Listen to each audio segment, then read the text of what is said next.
Today, I was lucky enough to be invited to join a very select group of people on a panel. There were some important names in the geopolitical world, and this was the start of many, I hope, collaborations between us. This was initiated by Warwick Powell, who's become a regular guest on my show. And the purpose of the meeting was to set in train a series of panel discussions with a view to highlighting, through a range of different platforms, some news about peace in a multipolar world. This is very important. In a few days' time, the US will host a NATO meeting in Washington, where NATO will effectively cease to exist in its current form because they want to include the Pacific region too, what they call the Indo-Pacific. There is a huge worry for people all over the world. We don't need to be peaceniks or anything like that to understand this. Bringing the Philippines, Japan, Korea, South Korea, and perhaps even Australia and New Zealand into the most aggressive military group that the world has ever seen can't have anything but bad results. And this is the fear some of us have, and this is why we've started to collaborate on our very different spheres of influence to inform people, to promote peace, and to prevent escalations of the very tensions that we're currently seeing. Please watch, like, and share this great meeting. Over to you to watch it now. Thanks very much for taking part in this. And thanks very much to Warwick Powell for organizing all of this. I'll see you on the other side. All right. Well, welcome to the show.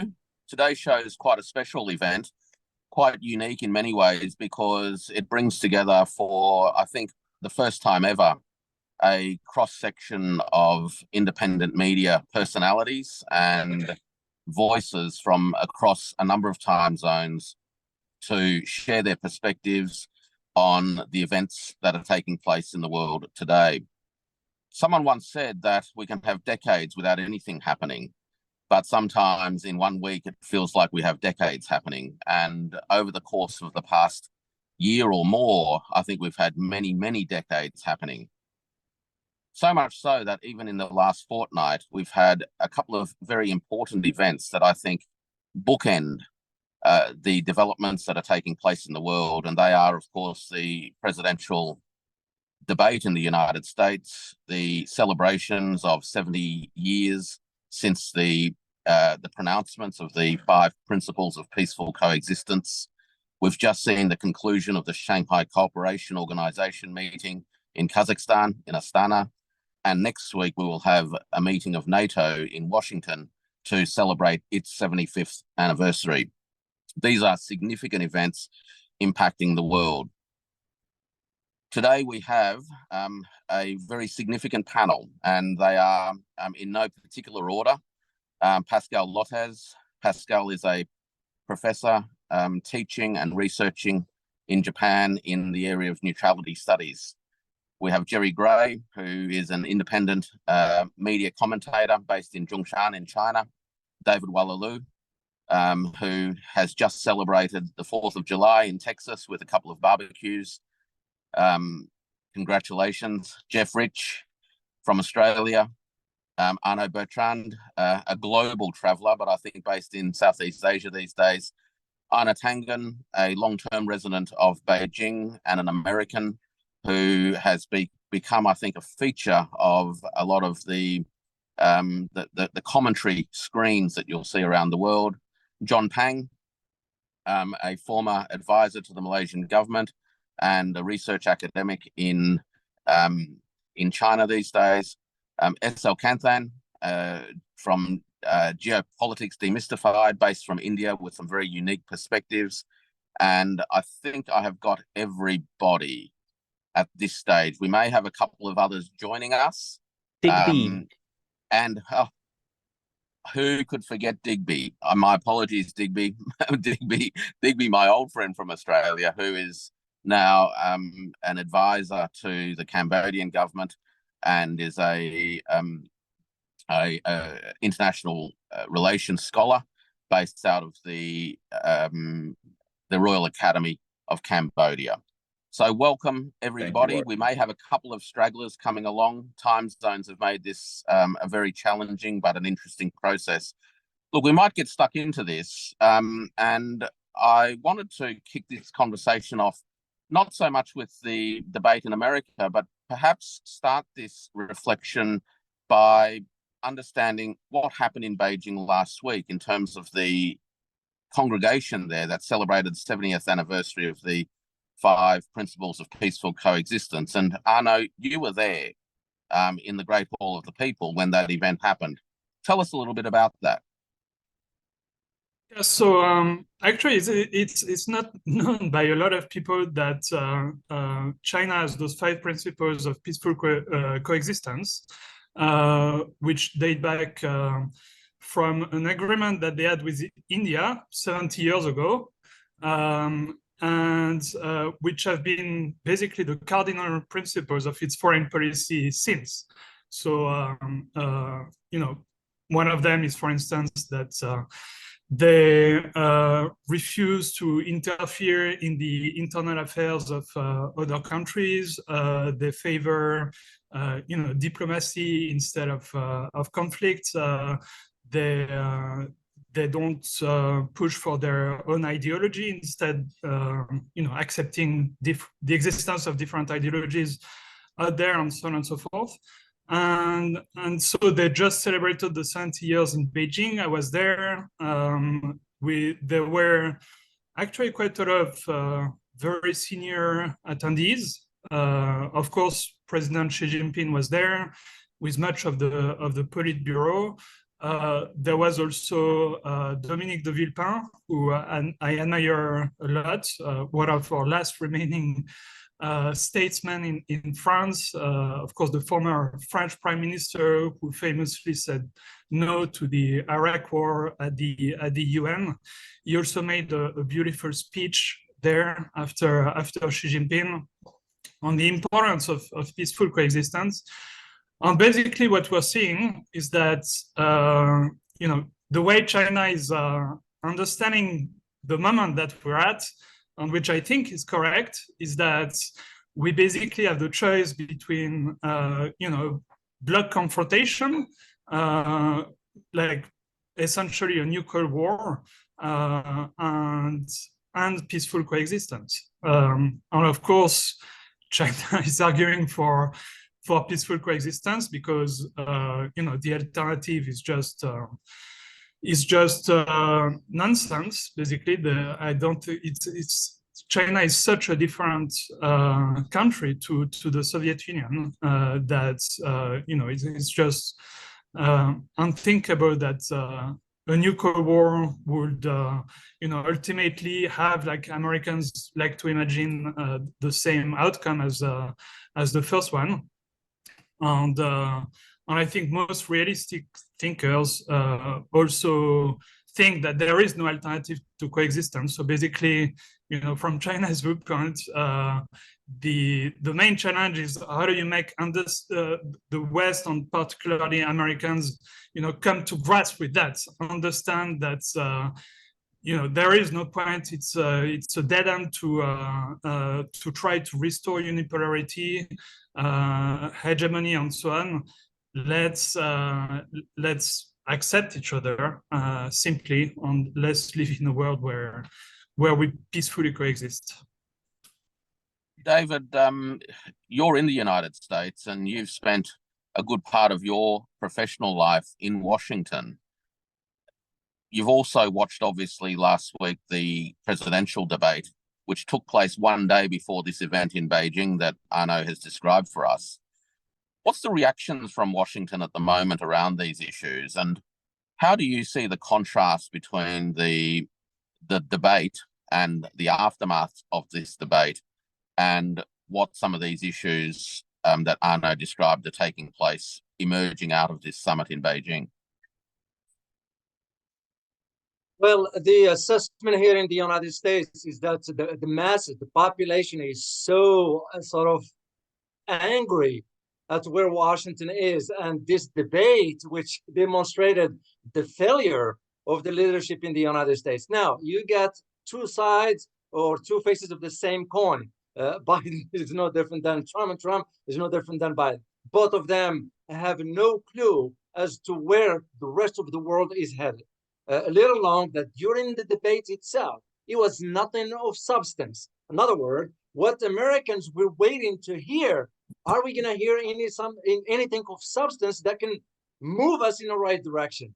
Well, all we heard was nothing but insults.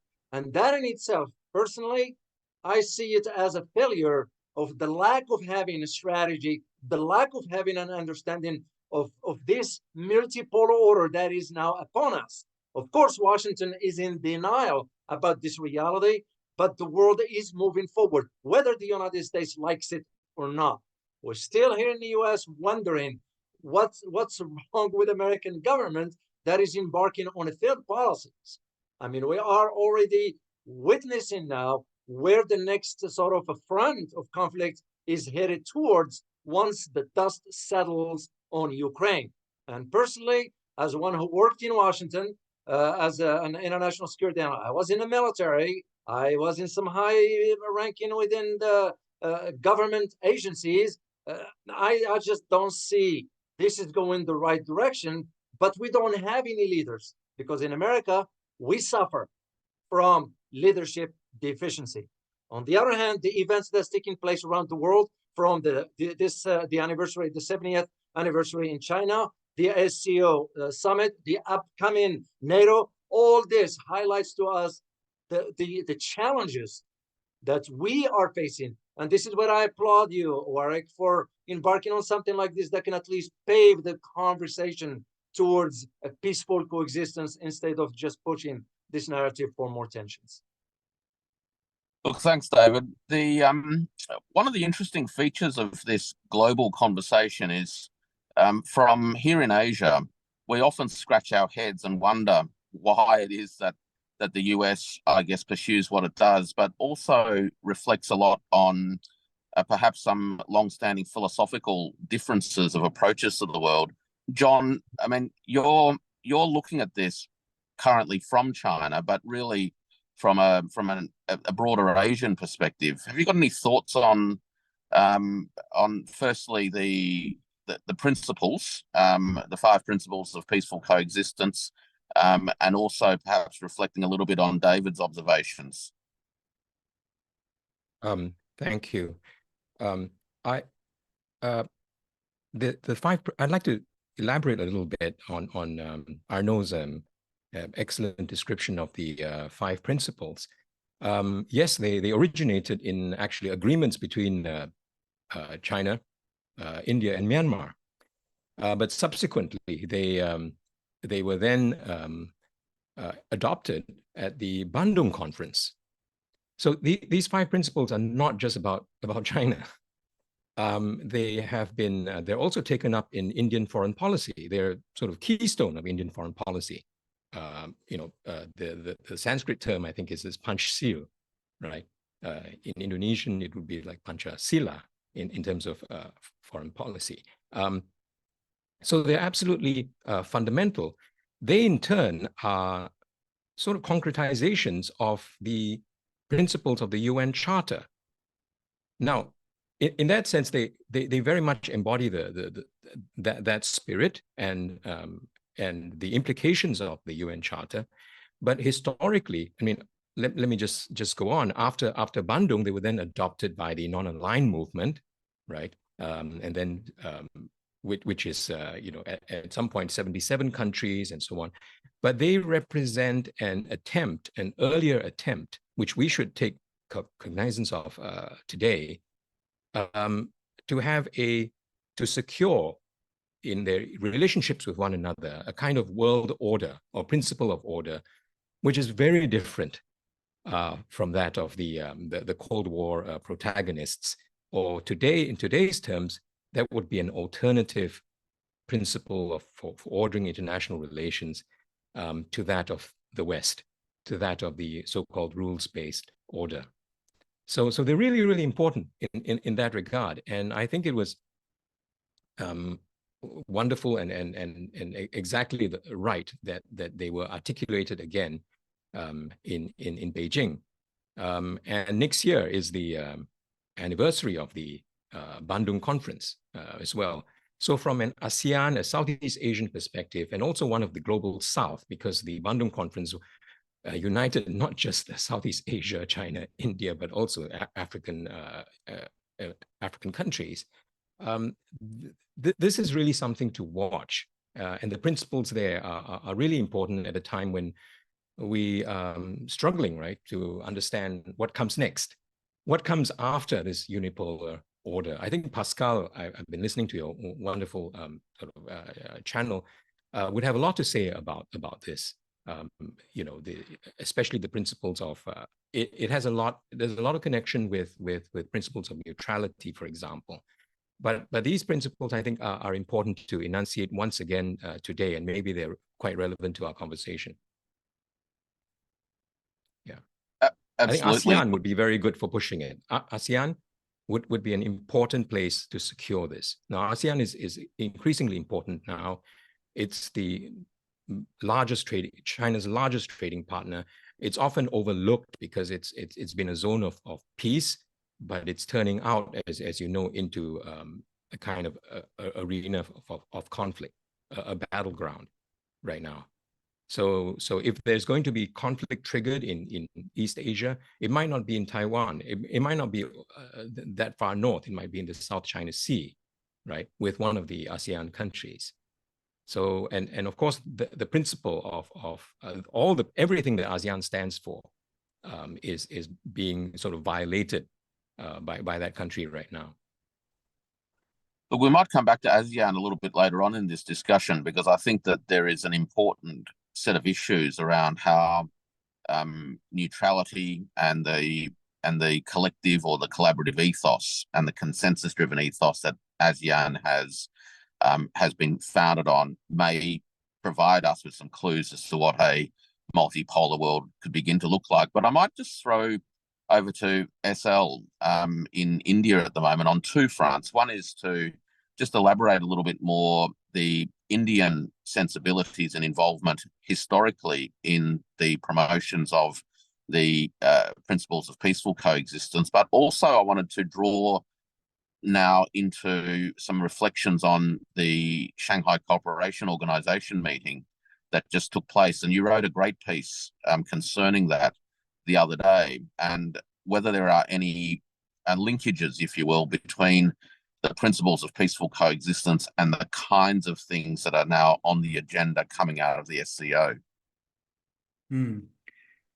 Yeah, so India is kind of struggling to find the perfect position and strategy. On one hand, if you look at the elites, the think tanks, the media, and so on, they are very, very pro-US. And a lot of the think tanks in India are actually funded by, like, say, Bill Gates foundations and other, the Atlantic Council and so on. So there's a lot of bias. And the China thing, that has been a problem for maybe like a decade or so. Basically, the US is trying to use India to contain China, and is also to split or to spoil the Asian century, you know, because from the US point of view, the biggest, the danger or the threat to the American century is going to be the rise of Asia, and worse, the rise of Eurasia. Because if you think of a situation where you know, Russia, the rest of Asia, the Middle East, and Europe, if they all coexist and if they all work together, then the relevance of the US, you know, really disappears. What is there for the US to offer afterwards? So that's why they are doing all sorts of the divide and rule, you know, Russia versus Europe. And now they're trying to bring NATO into Asia. They're working on that. So it's a very dangerous situation. And for India, I think that, we have two groups within the Modi government. One keeps talking about the multipolar world, and they understand that we cannot be dependent on the US for too long. And then the other group is the one that is totally brainwashed by the Western organizations.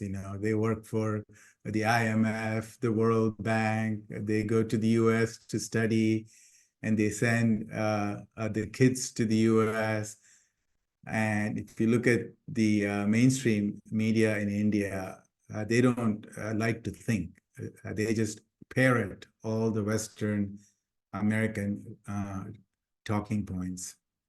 So it's a struggle, but I think maybe I'm a bit too optimistic, but I think in the third term, Modi is going to hold out the olive leaf or the branch to Xi Jinping, and things between India and China are going to get better.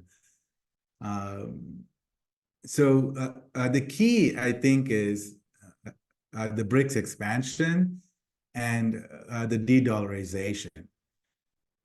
Because if you cannot de-dollarize, okay, then you cannot do anything about, the American empire. So that is the strength and the weak. The Achilles heel of the U.S. is the dollar. So once you weaken the dollar, once you let the U.S. know that the rest of the world can operate outside the dollar system and outside the SWIFT system, that will be a sort of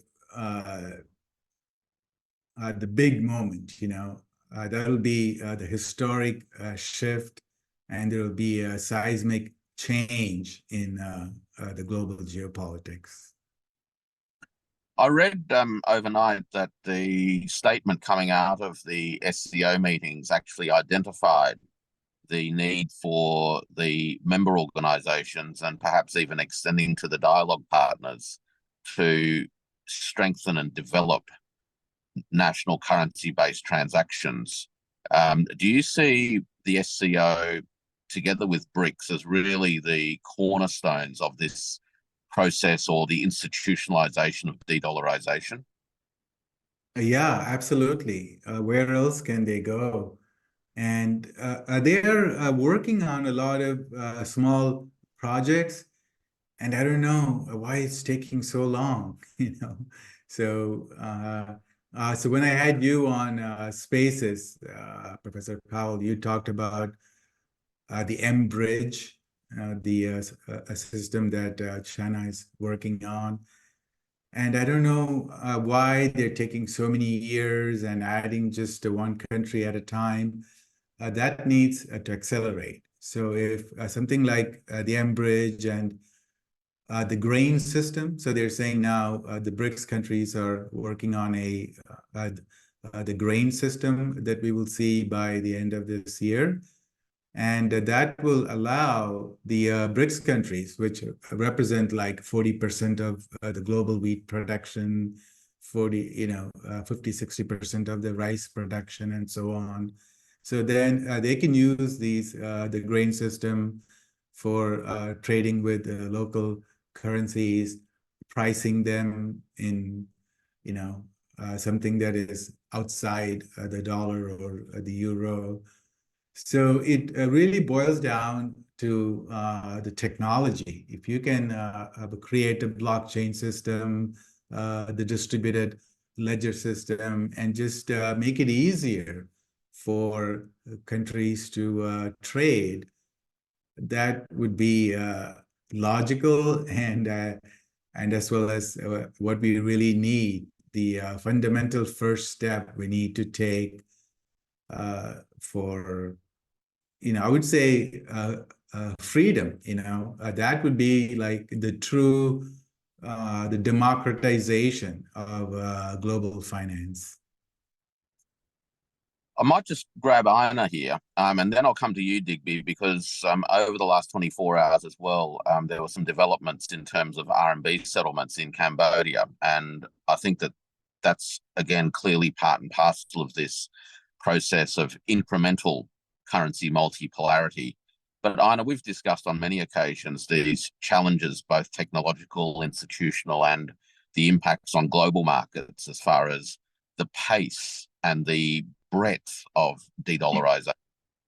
What are your thoughts on this unfolding process? Well, it's a pleasure to be with so many interesting people. I've read your pieces, and I admire you all personally.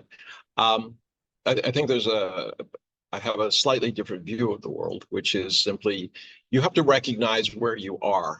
And you don't have a choice of when you're born, but you do have a choice of what you do. You do not have a choice about the circumstances you're born into. Right now, we're in a situation where you have an empire, the US. You can call it an empire. It's better than calling it a rogue state. That is hopefully going to transition into something more civilized. That versus India and China, which are civilization states, in the sense that they're much more concerned about where their borders are, protecting them, and also, how to deal with your internal economic and political realities. So against this background, the U.S. has been an expansive power, following on the colonial past, and we're really struggling with how we transition, or even if we should. I mean, all of our efforts right now are to maintain our hegemony. When you start talking about the dollar, I agree with SL. This is a situation where it is actually not being driven outside. It's being driven internally by the U.S. By weaponizing something we promised not to do. But, like most of our promises, those promises are only good for the moment. As soon as we need to change, or we don't want to adhere to them, we go past that. And then, once again, this is the kind of Genghis Khan approach to life. You take what you want, you don't justify it. You mumble something about if you hadn't done terrible things, God wouldn't have sent me here to punish you. And this is kind of become a feature.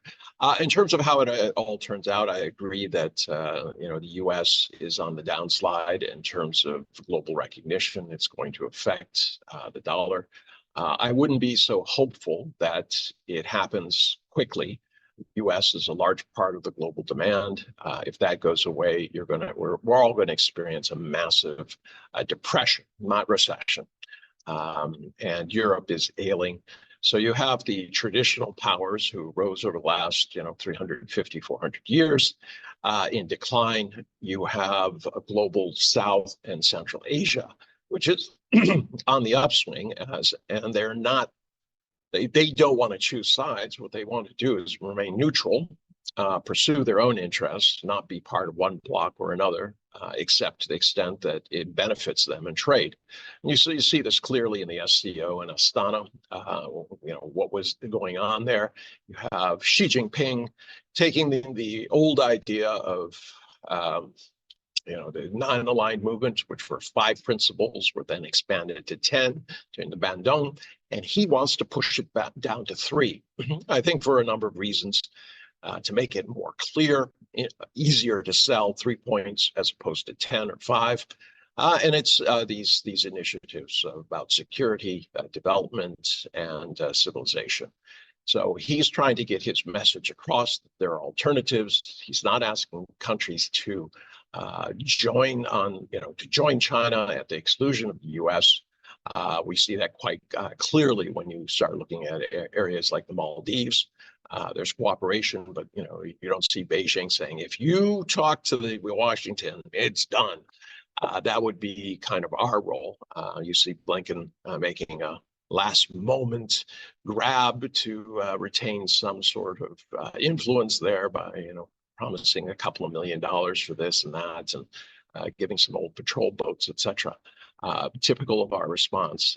This is a nation that is the lowest lying country in the world that is afraid of climate change. And we said, well, you know, what you need is some military equipment to protect you. So against this backdrop, you know, currency, trade, etc., these are things that are going to continue to be in flux. China can offer an alternative system, but it cannot bear the burden of the U.S., and they don't want to, as far as I can see, take on this kind of idea of the world currency. I think they'd like to shuffle that off to a basket of currencies that would be much easier to deal with. You still have the economic problem, how you come up with the one value to measure things against. That could be the dollar for a while, but the volatility that was mentioned, SL, if you're correct, and I would agree with you, the dollar's fall could result in tremendous economic dislocation as U.S. dollar people start to sell U.S. dollars as the yields go down, hot money flows are reversed. Already you see the banks, central banks of the world are at some of their lowest points ever. And those with the most exposure, like Japan, etc., aren't very solidified. So I've gone on quite a moment. I look at this as in terms of, as you can guess, macro point of view. We are in the midst of change. The question is how we manage it. Digby, you're at the coalface in Cambodia of many of the intersection points of the elements that Einar described at both a macro level, but also in terms of how a small developing country seeks to navigate a complex geopolitical environment. So yesterday or the day before, I saw reported on one of your Substacks, actually, that Oriental Bank in Phnom Penh has kicked off a facility enabling RMB trade settlements. What else is happening in Cambodia in terms of how a small nation is navigating these political and technological and climate and ultimately economic development imperatives? Well, I thank you very much for allowing me to join such an erudite group. But I'd probably go back to 2014 when the current government or party that controls the government was almost overthrown in a color revolution just at the same time as Ukraine was. And that failed. And since then, the government has been able to stabilize and has seen roughly 10 years of about 7.7% annual GDP growth, which is a phenomenal result. And that continues. But what's happened is that the government has now transitioned into a much younger, much more technocratic, educated group of people who, non-revolutionary, who, didn't have to fight against the Khmer Rouge or against anybody else. And so they are technocrats. They're well trained. They've all been to universities in China and Russia and the US and Australia and Europe. They speak 2 or 3 languages. And so there's a real change, a generational change occurring. And one can feel it on the ground here now, that it's happening. Although the general populace doesn't really feel it, I don't think, not yet, not really. But amongst government, amongst cadres, in business, in education, everybody can kind of feel that there's definitely a change going on. Things are becoming just more organized, better presented, messaging is better and everything else.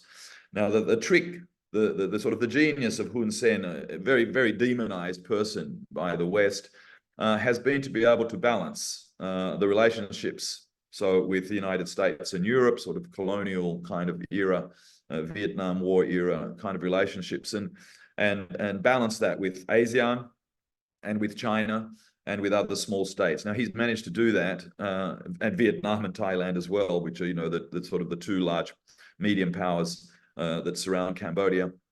That in itself is quite an achievement. So there's a sort of semi-neutrality, or if you like, non-aligned status. And what one can see here is the change in terms of demand. Demand for garment exports, for example, to the US and Europe is dropping. And that means that the United States, for example, and Europe have less leverage over labor laws and all those sort of rules the rules-based order kind of idea, to leverage changes in government, which were designed really to destabilize the government in some way.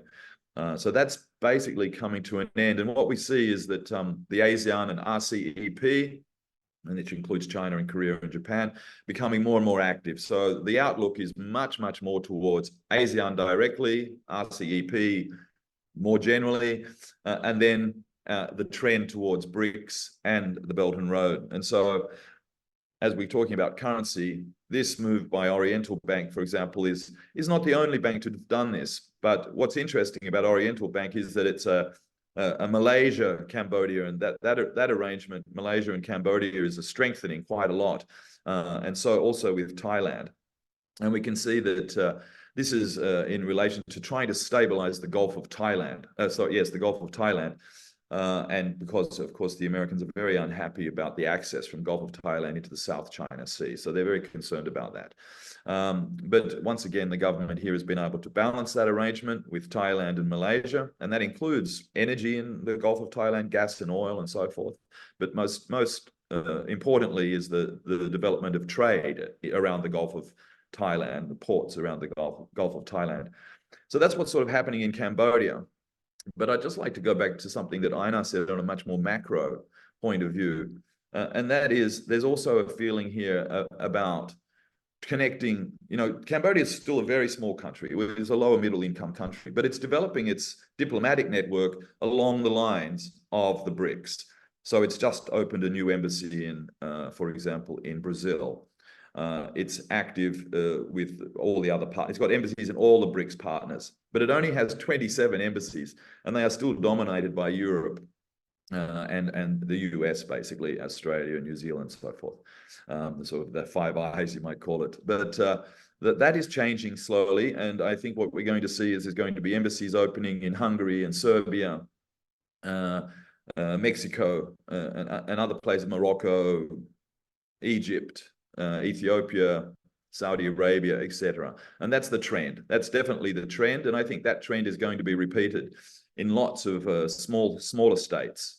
Not micro states, but definitely in smaller states. And that's going to strengthen this whole operation. And of course, cross-border transactions, blockchain, and ledgers. This is something that the government here is very keen to do. But we're starting off a very low base. So we're just stepping into digitalization of all the records as a first step, and that's going to take about a year or so. So that's sort of what's going on, I think, not just in Cambodia, but it reflects what's going on in lots of small states around the world. They're all looking to that. They want to maintain some kind of balance and neutrality, as Einar said, and SL said. But the trend is definitely towards grouping, towards the non-aligned, towards BRICS, and utilizing the Belt and Road network for all of the substructure of transport and ports and infrastructure and so forth, and the superstructure, which is what we're talking about, the superstructure of all of that, which is currencies, cross-border transactions, digital currencies, central bank digital currencies, not Bitcoin. And I think that is definitely the trend. But I would just say with one caveat, and that caveat is that the US and its allies are often just working on election cycles. And so the next election cycle in ASEAN is basically going to be 4 years from now, 3 to 4 years from now. That'll be the next election cycle. And I think if the Americans can make it through this election cycle of their own, they will revert to that habit, which means that they will then start doing more activities that are destabilizing for the region.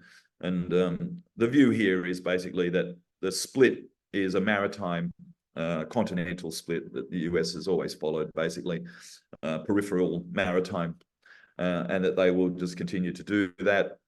And so we've got a 3-year window to develop a stronger connection through all the BRICS networks and with the non-aligned people. And that's the kind of the view, and then we have to be prepared to strengthen our messages internationally, build those networks to be able to resist the next wave of election cycle interference.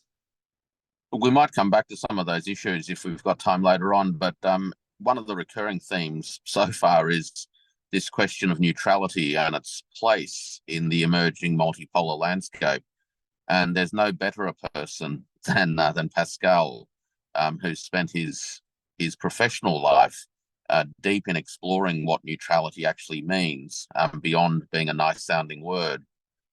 Pascal, finally, I get to cut you in on this conversation and to shed some light on, I guess, the broad sweep of the topics that have been covered so far, particularly from the point of view of the experiences of countries in their pursuit of neutrality, and perhaps how neutrality can play a role in the design of the institutions that we need for a peaceful multipolar world. Well, thank you very much, Warwick, for putting all of this together and this discussion. You know, this is extremely fruitful, and it for food of thought, but also then to actually communicate with others, because this is one of the problems that we are having. I mean, we all know the propaganda, right? And we all know we're suffering from something that it's kind of difficult to wrap our minds around it. And the only reason why I started my channel and also my academic concentration is that I'm trying to understand why is it that we are now living in a period that seems not to resemble the others. And yes, we are trying to take this in terms of, okay, power transition from the US to Asia. But the question to me is, how is it possible that we naturally have always coming up this tendency of certain countries to try to be neutral? And, you know, you can call it whatever you want, call it non-alignment, call it block free, whatever. I mean, there's various versions, but the basis is always the same. And it is that it doesn't make sense for countries to just follow along, right? You have different priorities, different needs. Therefore, if you want to get the most out of it, you need to have your own position. I keep saying being neutral doesn't mean you're standing in between. It's being the third part of a triangle, because you're having a relationship with all others. And the difficulty over the last couple of years has really been, why is it that in Europe we are losing so many neutrals, while in Asia, we see more of this neutralism arising, right? Naturally, and they don't call it like that, but Vietnam's bamboo diplomacy, Indonesia strategy, India, where like the Indian foreign minister keeps saying, like, look, guys, we are not going to choose between you. We are 1.3 billion on this earth. We have a right to do our own thing. And the one thing that I came to is that neutrality and independence always depends on the structure of the international system. And what we are seeing right now is two opposing visions for the international system. One is the post-Cold War, or let's say the Cold War system was two hierarchically structured pyramid systems, right? With two poles, and then you have downstream countries. That one pole broke away. We had then the United States, and we know that they tried to just build a large version of what they had with the institutions, right? The Soviet institutions, they left. The whole communist institutions that we're trying to build, they left the stage. Now we have this Western liberal pyramid scheme, and in Europe the pyramid scheme still works, but it doesn't work in Asia, and we are seeing the alternative vision of that, which is multipolarity. That's what Russia and China and so on is working on. That's what we are seeing in the SCO. The whole talk is about being equal among each other, being a network, being distributed, even the monetary system with distributed ledger, right? You don't want to have the pyramid anymore.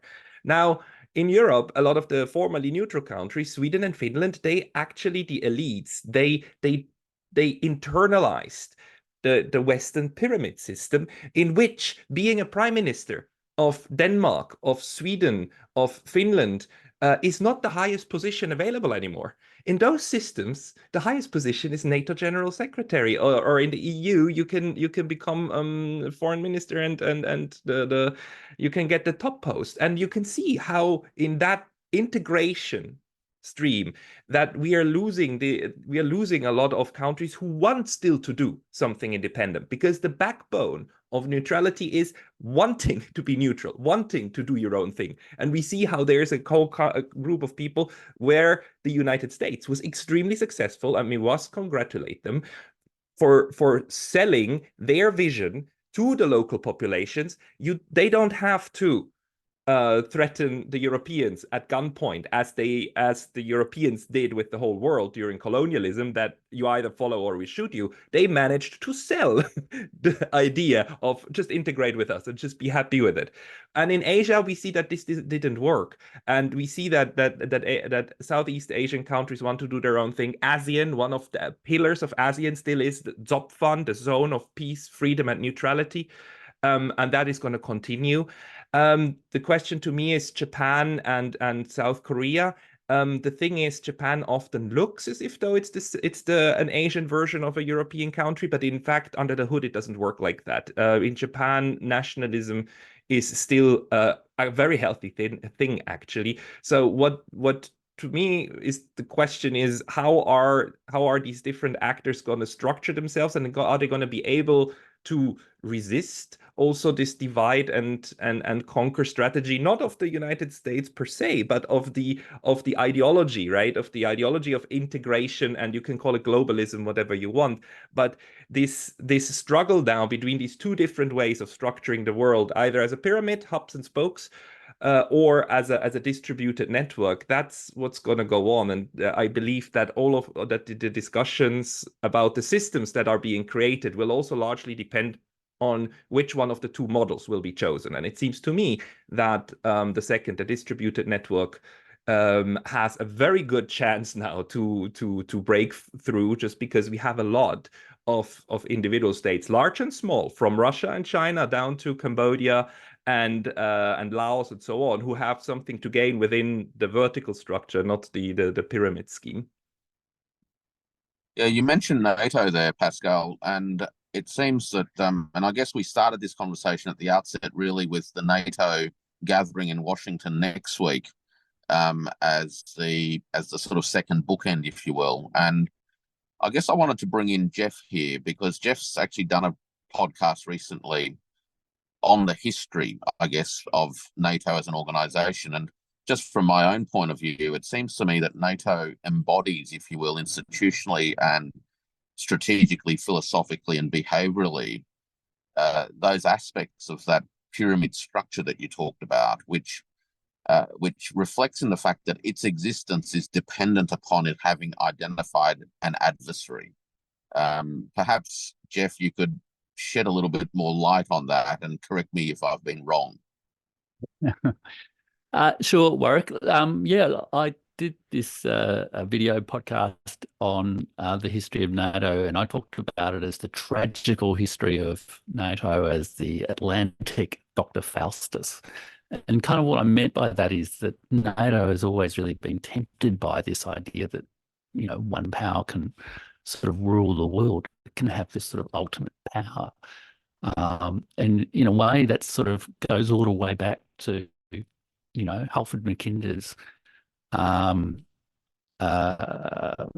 principles, let's say, of, you know, he who controls Eastern Europe controls the heartland, Russia. He who controls the heartland controls Eurasia. He who controls that's the world island, and he who controls the world island controls the world. And that sense of wanting to control the world through NATO, I think, has been there right from the beginning.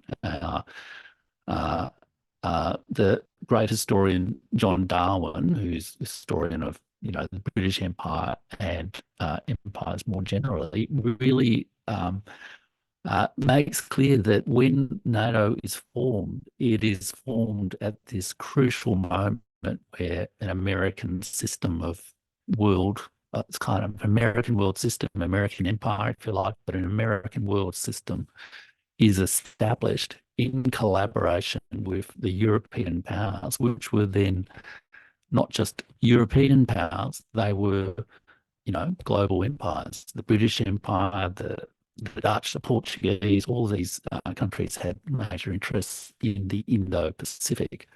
And so that it was a kind of, right from the start, a sort of, I guess, if you like, a partnership between the European powers, particularly the British, and the Americans to exert global influence.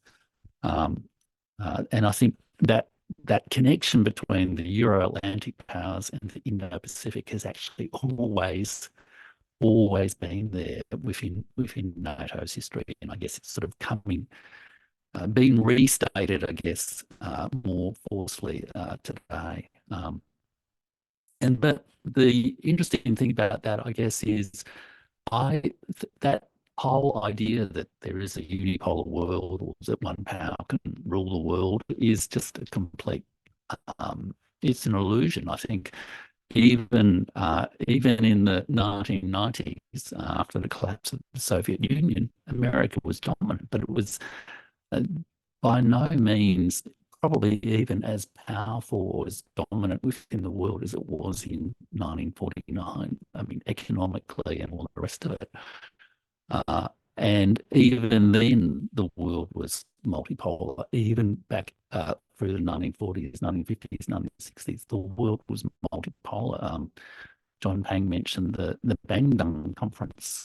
That's so critical to the history of the post-1945 world.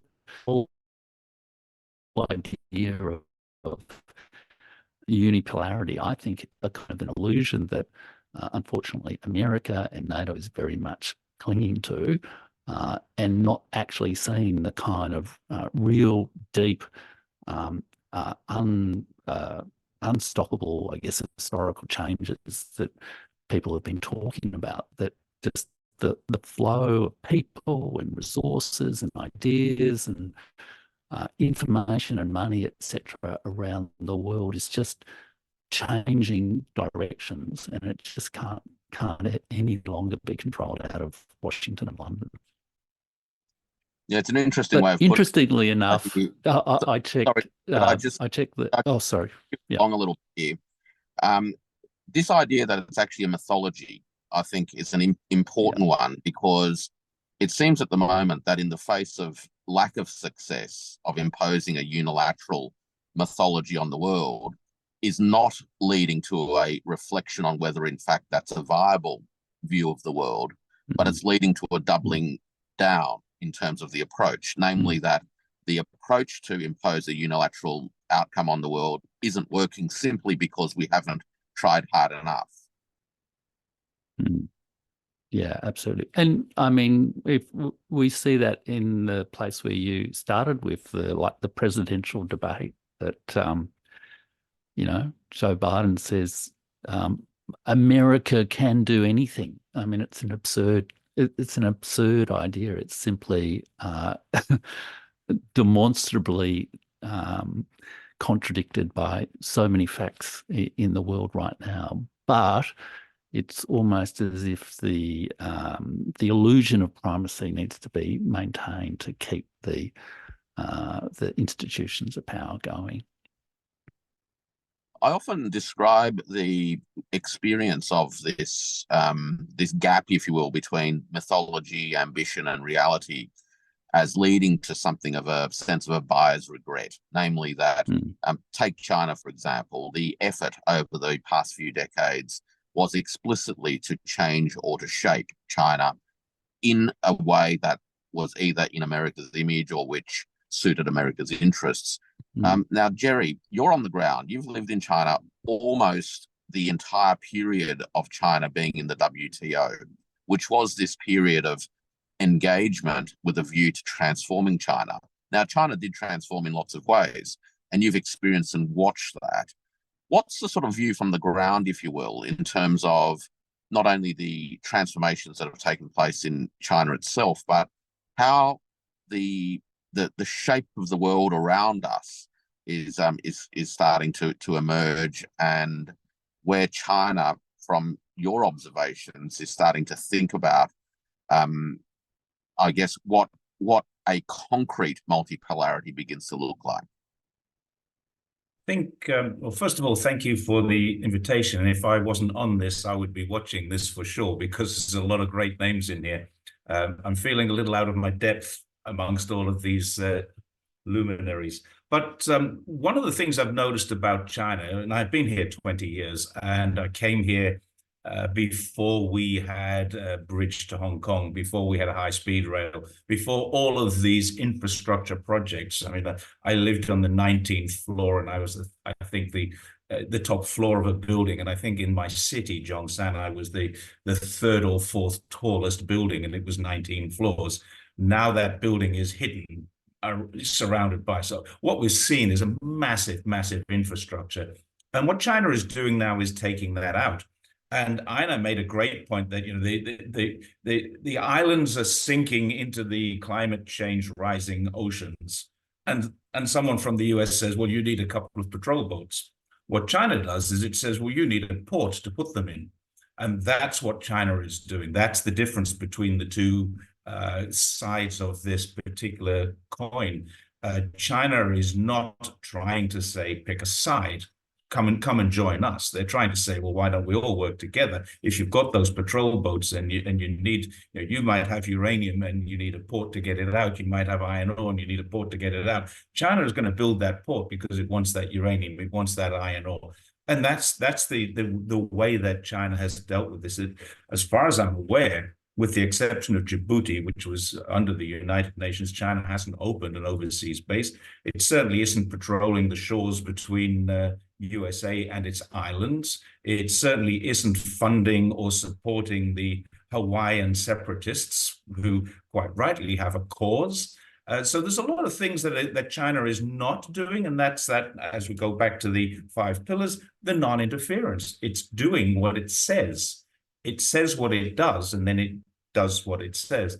And I think that's the big difference between this. China is not looking for a unipolar or a bipolar situation. It's looking for a situation where the rest of the world can all benefit and all rise all at the same time. And that would include America. China would be very happy to see America sign up to BRICS.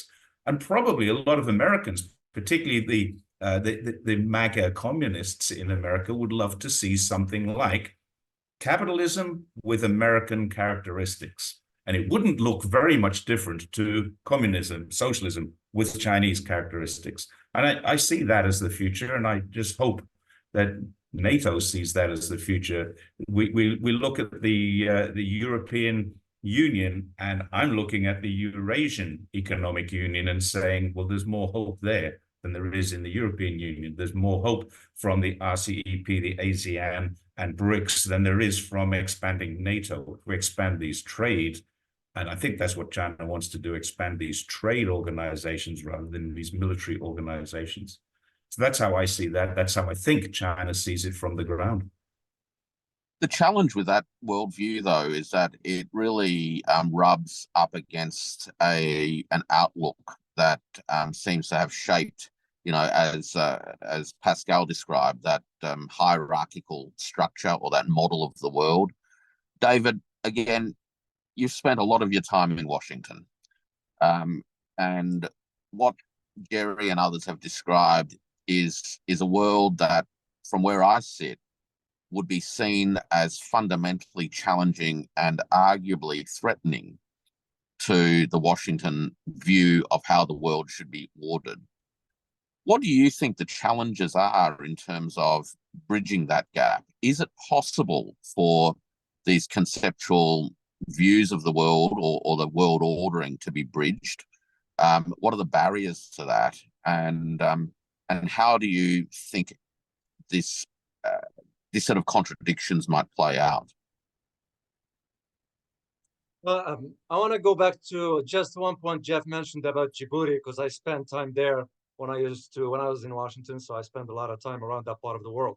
And the presence of China in that port is a very, very, very small in comparison to what we have, or what Japan, even Japan has some presence over there. So the presence of the Chinese in the Djibouti wasn't about, providing some sort of a naval assets there. No, it was a very, very small, it's almost like you can say insignificant in comparison to what we have in other parts. So to go back to your question, Warwick, is the idea of that in Washington. A lot of people do not know that when you hear what the president of the United States says there or says that, It's not the president that is saying, it's the hidden hand behind.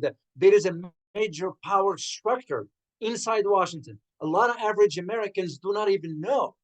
They are not even aware of. And that entity is the one that is driving the ship behind the scenes. And when Biden says something, Biden is incompetent intellectually for him to even understand where things are headed. It's not him. It's the entity behind the scenes. And where the challenge that is going on right now on the global stage is we are not willing to accept the rise of another power that's gonna, I'm not saying it's gonna displace the US, it's gonna be on an equal footing. We're not willing to accept this reality. And that's part of where that challenge is. And the US will find any means to disrupt that flow. Well, we can say whatever we want, we can do whatever. The world is moving forward because the rest of the world is kind of got tired of us, for example, weaponizing the dollar, of us, for example, getting involved in endless conflicts when American citizens are struggling to make ends meet. We don't understand why the government is embarking on policies in far lands that have nothing to do with our interests. I mean, I was arguing back in 2004 when the conversation started about the pivot to Asia. The pivot to Asia didn't start in 2008 with Obama. It started back in 2004 when at that time cables were circulating. Well, we need to figure out the strategy to pivot to Asia. And some of us were asking the question, what are we going to Asia for? When we got enough issues to deal with here, right here at home. And fortunately, or sadly enough, that you got countries, and I'm going to name names here because I don't shy away from this. You got the likes of Japan, you got the likes of South Korea, Australia to a degree, Philippines, New Zealand now, that paving the way for that kind of the emergence of those conflicts in Asia that they don't understand. They're going to be burnt. And if they think that the US is going to come over and defend them, they are mistaken. Ukraine is a case in point. Kosovo was a case in point. Yeah, but we're all going to think we're going to learn from this. The challenge that I see that the US is going to have to deal with one way or another, it has to do with, and both SL and Einar mentioned this one about the financial aspect, because that's where the heart of power of the United States is. And the shift of this financial structure, and I feel comfortable calling it Bretton Woods 2, that we're going to resist that by any means, including conflict. And if we know anything about history, we know what happened when Thucydides described the theory, the theory that when an ascending power wants to replace a sitting power, a conflict will ensue. I hope that doesn't happen, but this is where I see things moving in that direction. We're starting to see some of that play out in very concrete terms in Europe, of course. You mentioned the conflicts in Europe, and we're also seeing other manifestations of these disruptions, I guess. The election results in the European Union parliamentary elections a few weeks ago, the elections in France that happened earlier this week, and of course the elections in the UK that happened overnight. Arnaud, you've straddled again these worlds. You know, you're living in Asia, you've lived in China, you are French, you're on top of what's happening in the European space.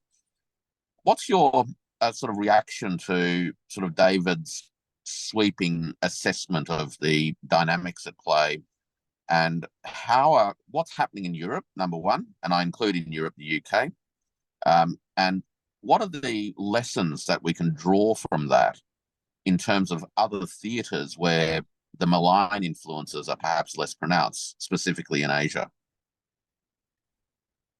I think overall what we're seeing in Europe is the consequences of unipolarity, but on the life of people. So concretely, you know, we're seeing, for instance, sort of consequences from the Ukraine war with the energy crisis, inflation, and so on and so forth. But because of the media landscape in Europe, there is a fundamental misunderstanding by European citizens of the causes of that. And sadly, it's being blamed on a lot of red herring, like foreigners leaving, I mean, immigration and so on. I'm not saying that immigration might not be an issue. It is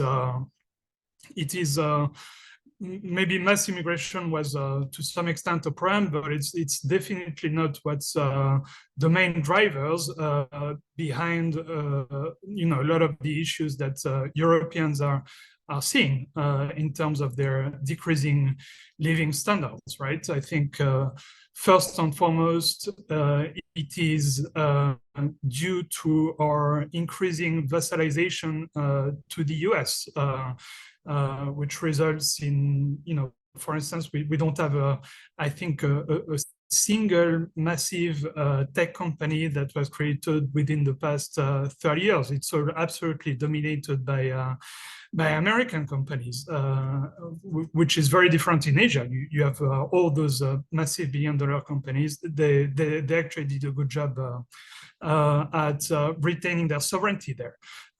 So the question is, how can we change the state of play? I think in some European countries' DNA, diplomatic DNA, like France, we retain that kind of thinking. So back to the 70th anniversary of the 5 principles, I was listening to Dominique de Villepin. And he very much understands that from his words. France's historical approach to diplomacy has always been to be in some way non-aligned, a bit like the Bandung principles. That was bit by bit lost, starting with President Sarkozy in I think it was 2008, 2009 when he rejoined NATO and so on. But in the DNA, in the mindset, in the muscle memory of the French diplomatic system, I think a lot of people still retain this kind of thinking. So I think under the hood is still there. I think at some point it could resurge, but I think it will take some time, and it will take us making a lot of mistakes with, for instance, going for Le Pen or false solutions like this, for us to understand that those are not the solutions, and for us to finally put our finger on the real issue, and drive Europe towards retaining its sovereignty. So in the short to medium term, I'm actually quite pessimistic, even very pessimistic. But I'm a hopeful, optimistic person, so I think in the longer run, we'll figure it out again. Look, I wanted to, I guess, just leverage off that point that you made. I mean, it seems that we're consistently coming back to this idea of sovereignty. Without sovereignty, you end up being absorbed into a very hierarchical system. SL, India has had a long history through its role in the non-aligned movement, and more recently in some of the comments from Jaishankar about the emergence of multipolarity in the world. India will do what India is going to do, really emphasizing this idea that it's taking a strong sovereign position as far as its assessment of its interests are concerned.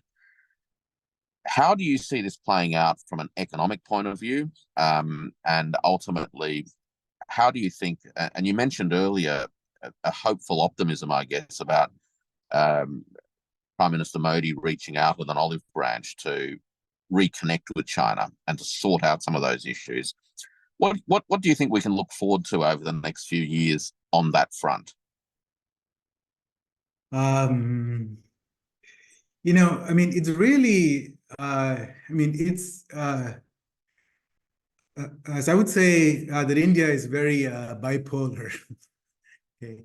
So on one hand, it has so much promise and future, and it's the economy is growing fast, And if you talk to some of the economists, like say Ray Dalio, they think that India is going to follow the path of what China did 20 years ago: rapid growth, urbanization, industrialization, FDI, and the exports and so on.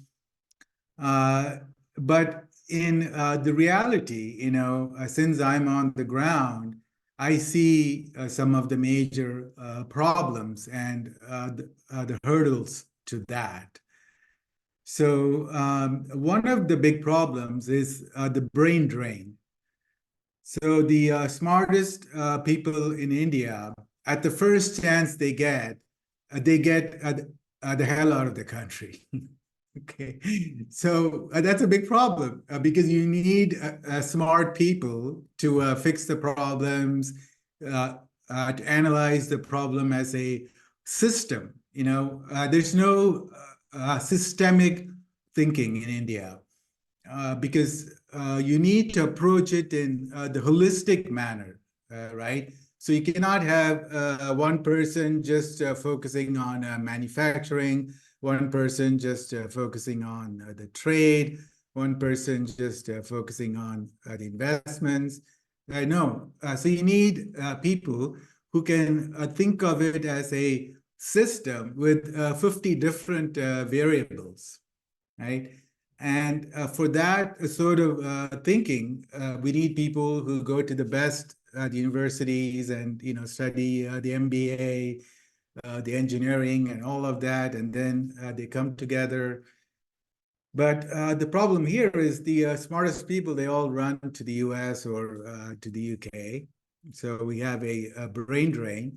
And then the second problem is those people who are very successful in the US, like the former the chief of the Central Bank of India, they come back and they just spew the IMF solutions or the philosophy. They go, yeah, well, you don't really need manufacturing. There's the global warming, so you don't need manufacturing. And these people, they think they can just do services and stock market like the US and get rich. But that's only going to serve like 5-10% of the population. And that's not the way to grow. So there's going to be struggle, and one can, there are so many systemic and fundamental problems in terms of, like, say, the infrastructure, the electricity, the trains. For example, if you look at the freight trains in India, in 2024, the average speed of the freight train is like 20 kilometers per hour or something like that. It's just so, it's just so ridiculous. So how they're going to, because if you look at what they get all, they're excited about is like the flashy, the high-end projects. Okay, like they want to bring in the Tesla manufacturing, but they can't do the cheap car manufacturing. They want to do semiconductors, but like if I look around my home, all the small gadgets are all still made in China. So why do you want to do like fancy projects when you cannot do lamps and Wi-Fi routers and just the basic stuff, So, yep. Well, the fancy project be lots of small, not so fancy projects put together with a design finish. John, we've had discussions about these sorts of issues, and what seems very interesting to me is that the challenges in India that SL outlined in terms of those domestic struggles, the bipolarity in terms of mindsets and approaches, also seem to be similar in other parts of the Asian region. And I guess I'm sort of watching how Malaysia is seeking to navigate again these sorts of challenges and position itself for its own development, but also to play a role in regional multipolarity. How do you see this playing out from that perspective?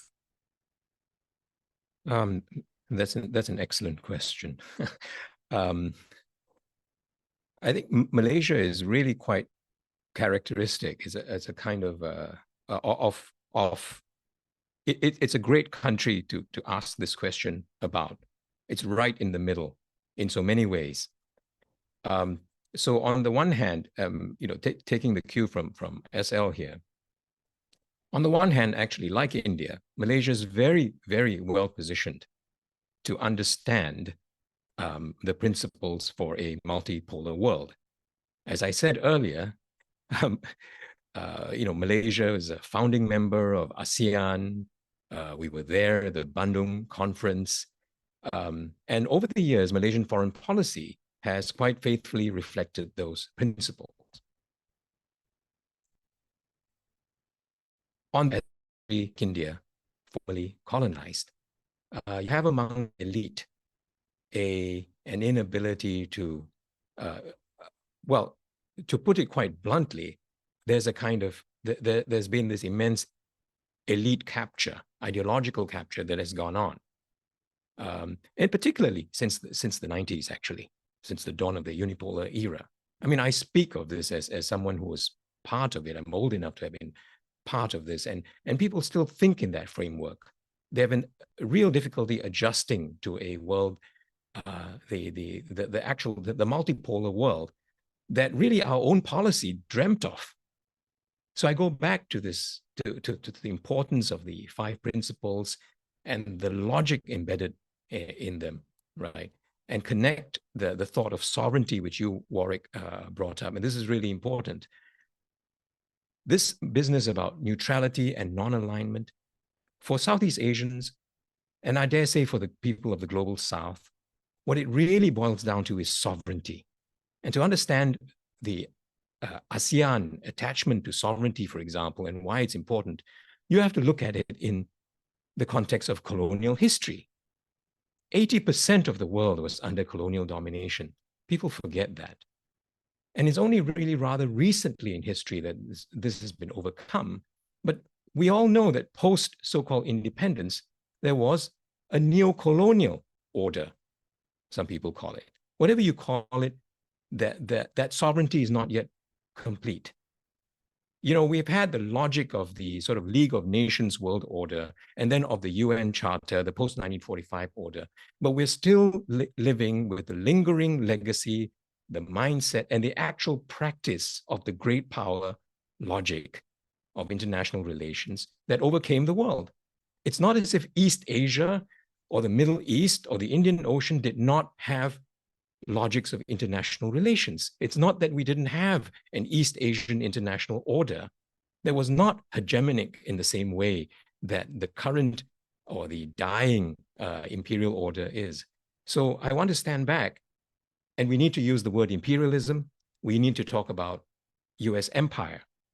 It's almost as if it's impolite to talk about it, but I don't think we understand where we are without addressing this. Warwick, I neglected to say this at the start. Thank you very much for organizing this, and it's such an immense honor to be with, you guys. I mean, you're people I follow to learn from. You're all people I follow to learn from.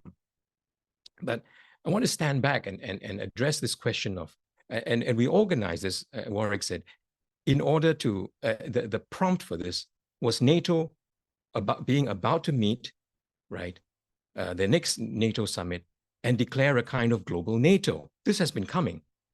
These guys are going to do this. And to us, this is absolutely insane. We've all been struggling with this, right? When I read Arnaud's tweets, when I speak, listen to all of you guys, one word that keeps coming up is these people are insane. They are delusional. What the hell is going on? Why are they so stupid, right? For example, if we're interested in peace, it behooves us to have a kind of a theory of change, some broad conception. I'm not sure we can all agree on this here. I heard Einar give his notion of this, but you need this macro view of what the hell is going on, to have a notion of how, our little contributions might have some impact, right? I think David talked about this idea. You think the president is in charge? Well, not really. Well, we're really in the wake of this amazing debate. That could not be clearer. You have a senile person there, and then you ask yourself, these people have managed to deny this over these last 4 years, when the rest of the world, all of us, anybody with a pulse can see that this guy is not there. And all of a sudden, these guys all wake up to it. What the hell? These insiders seem to know less than us. Either that or they're massively lying. So then we are presented with two things. Either there's some kind of, deep state, this kind of military industrial complex, this elite, whatever, some unified, coherent bunch of people running the show, or my sense of it, even worse, it's not coherent. It's even worse. So that's the sort of danger that we're in now. Yeah.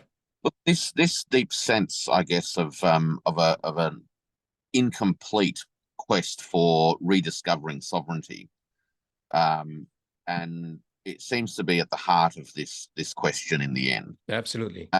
And Pascal, one of the interesting things that you mentioned earlier is about this subsurface bubbling of a sense of Japanese nationalism. And I mean that with a small n, not the capital N version of nationalism, and how these sentiments sort of play out across all of these countries that are trying to find their way out of the shadow and to become themselves again. There you are, in Japan, with a global perspective brought to you by your studies and your research and your background. I'd like to just pick your brains a little bit on how these nationalisms may be harnessed or may play a role in nation states rediscovering the sovereignty preconditions necessary for them to become functional parts of a multipolar world. Well, thank you very much for that. And, I'm very glad you picked me, because I really need to add or to say, like, John, you're absolutely right. This is exactly the problem. And the fact that we all think that this is insane means nothing else but that we are actually on the same page. The problem why we think stuff is insane is that we have a different analysis of what is going on from some of the people who make these policies. They see the world in a different way. They understand it differently. They actually think Russia is the evil empire, or China is an evil uprising hegemon in the waiting who's just about to swallow first Taiwan, then the Philippines, then Japan, and then the whole world. They think in those categories. And I think it is an insane way of viewing the world, but there is a good number of people who actually do. Now, we know that there's the others, the opportunists, the neocons, that they don't believe in all of that, but they know that it is useful to spin it that way. And one of the things is that the Western media environment has been extremely successful in spin. It's the most successful propaganda operation in the history of mankind. That's what we are living in, The best propaganda is the one that you don't recognize as such. And there's a huge swath of people, I would say about 1 billion or 1.5 billion or so, who don't recognize it as what it is. Then there's others who are either don't watch it or do recognize it as that. But the problem is this analysis part, and I think that's what we are trying also to do with our channels, right? We try to correct the analysis about how politics and international politics is structuring of what is happening. And when that then I think connects to what you asked me, Warwick, because nationalism is a double-edged sword, and it can go very, very, very wrong. But the healthy version of it is when nations, when countries and groups of people who live together under one legal code. I think the legal code is the important thing, because the world is structured around 193, 200 different legal codes defined by geographical boundaries, right? When the people who live in there agree that it is important that they get the best out of it or the most out of it without hurting others and so on, and position themselves and strive after legitimate self-interests. And the United States has legitimate interests. The China has legitimate interests. Russia has legitimate interests. And the ones who understand these the best are the people who live there and then work and strive together to get that. And if you get to a moment when you have a stable global structure where these interests compete but don't destroy each other, then we get closer to the kind of world that I think most of us would want to see. Now, as long as the United States defines its interest as being able to pick the leaders in Beijing, in Moscow, in Kiev, in Brussels, it's difficult to get to that point, and that's why we speak about this imperialism of the US, right? That we kind of have an aversion to. The thing that gives me hope is that in Asia things don't work as they do in Europe, and I do think that a lot of countries over here are still very much also interested in actually delivering to their own populations in one way or another. And that we have certain agreements that are still universal. Let's not forget, for all the things that are changing, there are some things that everybody says, no, we are organizing around that. One is the United Nations, Russia, China, the SCO. Everybody said, no, the UN is the UN. This is the structure, the charter is the charter, and that's what we do. Even the United States, even though they try to shoot at the UN every once in a while, but they don't structurally undermine it the way that they structurally undermine, for example, the WTO. So we have certain principal agreements, and in these institutions we can still work together. The Security Council, for all of its dysfunctions, it still works. They're still meeting there. There's still a value in all of this, and my hope then is that around these common structures we get to a flatter Earth, away from the pyramid one. And ASEAN, for instance, is a wonderful example of how you can organize an international organization that doesn't have to integrate. Yes, it suffers of consensus issues, but in return, you don't get this manic view of having to dominate others, which I think is a great thing. And absolutely, colonialism and the colonialist experience is pivotal to understand these also ingrained differences of analysis of what is happening. Yeah, it's an interesting point you make, because it seems to me that not only do we have a sense of hierarchy in institutional terms, but we also have a way in which the world has been ordered conceptually in a hierarchical sense, namely that there is a sense of America's Asia, America's China, America's whoever. And perhaps what we mean in part when we talk about sovereignty is the ability for communities, nations, and civilizations to discover their own voices, and for others to allow those voices to be heard. Einar, this is something that you've thought a lot about, and you've been working a lot over the last probably 10 years, if not longer, on precisely this sort of issue. Any thoughts on that? Well, no, after 10 years, I've just given up. No, look, we're at a stage where we're struggling to reestablish a Westphalian order. We're stuck right now with American exceptionalism on one side and a multipolar world which is emerging on the other. And the only real solution is if the U.S. is in fact not the empire it was, and it cannot impose its will on the rest of the world, and that the charade that they play in Washington is simply about special interests getting what they want. I mean, our family was in, we built 28 submarines during World War II. We were a big deal. And I can tell you, from sitting around the dinner table watching, what happened. The sad thing about America is that the elites no longer trust the people. And you see that in the Supreme Court ruling that you come out saying basically you have an imperial presidency.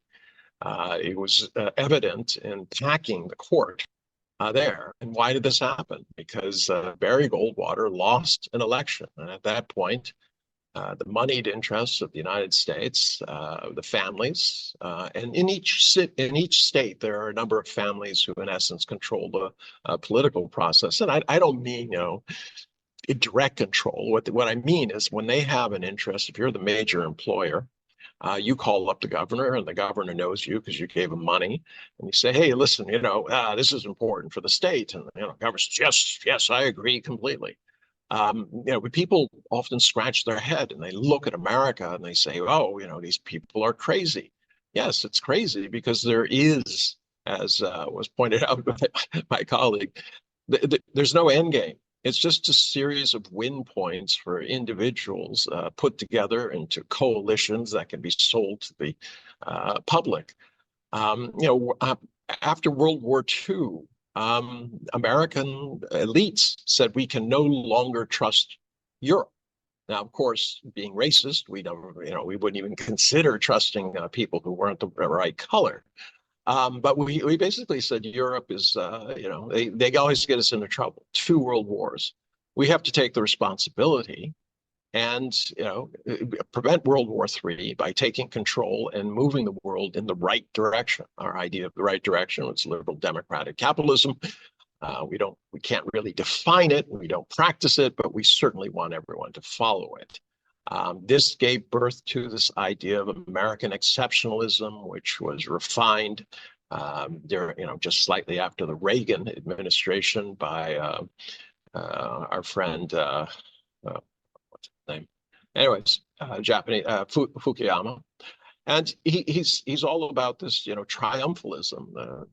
The wall has fallen. It had nothing to do with Reagan.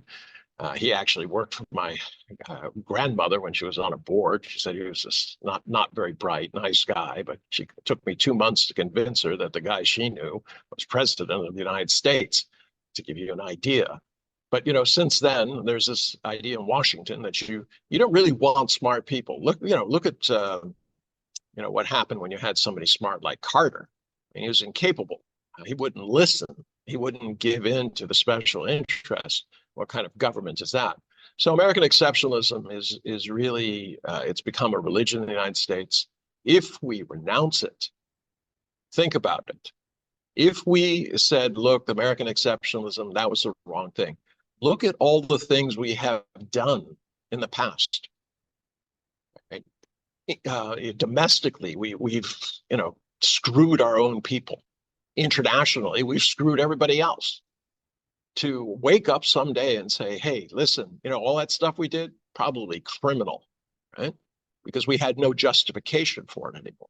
So psychologically, it's very hard for us to give up this idea that we have not been acting at the behest of God or the greater good, but simply in our own interests, and that it hasn't worked out.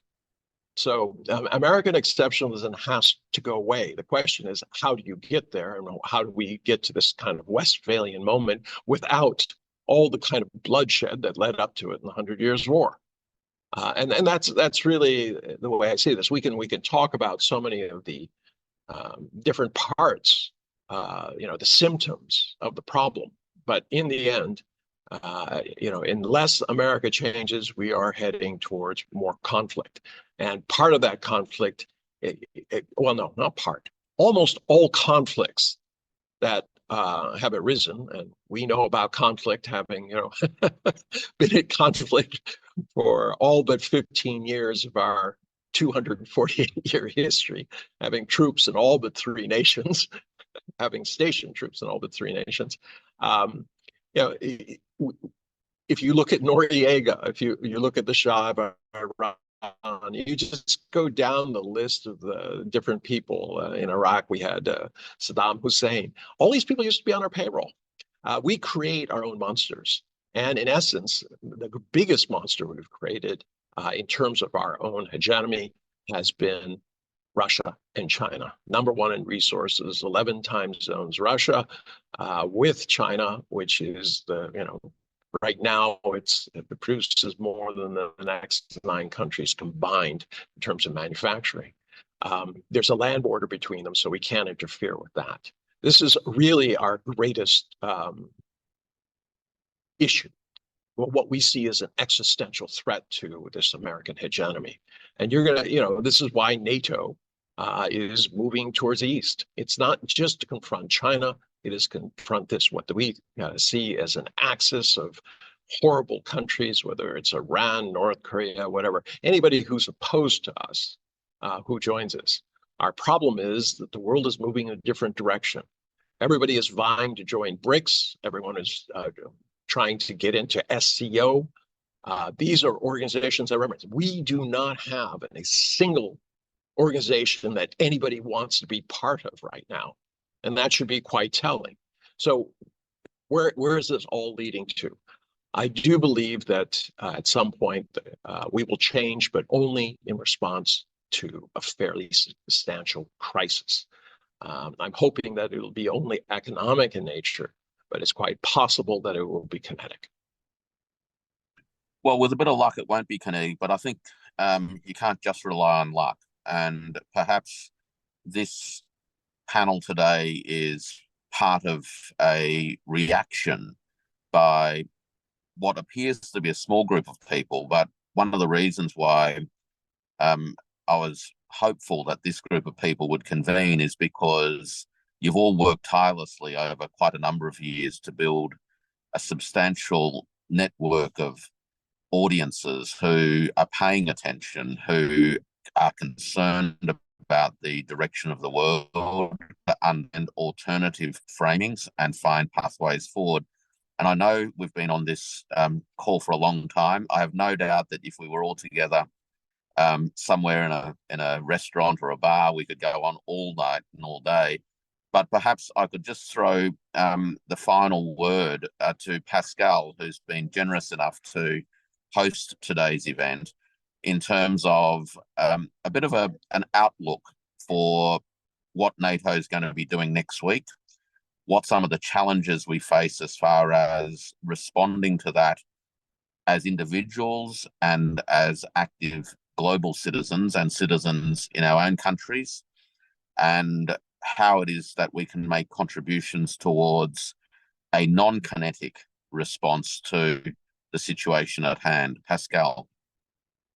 Well, thank you very much. And again, it's great to discuss together and also have together the opportunity to basically just show that no, we are not okay with what is happening, and all of us have our different ways of talking to audiences and the world out there. But every once in a while showing that we come together and no, we don't agree. And by the way, US, Switzerland, and Europe, you're not speaking for us. I mean, yes, you speak for some parts of the population, but we're not all on the same page. And by the way, Russia and China, we are the part of the West who would like to get along with you.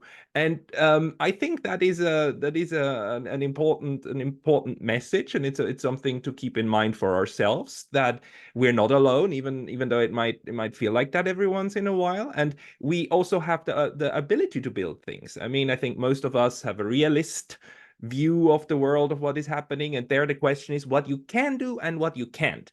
What can we not do? We cannot just walk up to the President of the United States and say, change it. What can we do? We can open YouTube channels and talk to the world and actually tell people, look, this is a better way of looking at it. We can write and so on. So if every one of us in their own little world with their own abilities, we can all contribute. If enough of us do that, we might just change the course of this goddamn ship that is still headed for the iceberg, and we can see the iceberg, but we just need to yell a little bit louder back to the captain up there that, by the way, there's an iceberg coming, and we won't like it if we actually really hit it.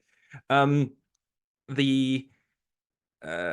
is going to happen with NATO, I don't know, but it is absolutely, to me, it's clear that they're going to announce global NATO in one way or another, NATO's pivot to Asia or NATO's cooperation. I do believe that while they can show unity and so on, it is going to be way more difficult to actually do that in the end. And it is a tough sell, you know, a NATO in the Pacific, just because of the A, you know, the A, the name for them. And it is going to be, while the Japanese and the South Koreans and a couple of and Philippines are probably going to like the support, you know, building the operational capacity and so on. We all know that it will take years, and it's a difficult process. And I think what we can do is try to just sabotage it as much as we can and just say, like, no, we don't want NATO in Asia. It has been horrible enough over there.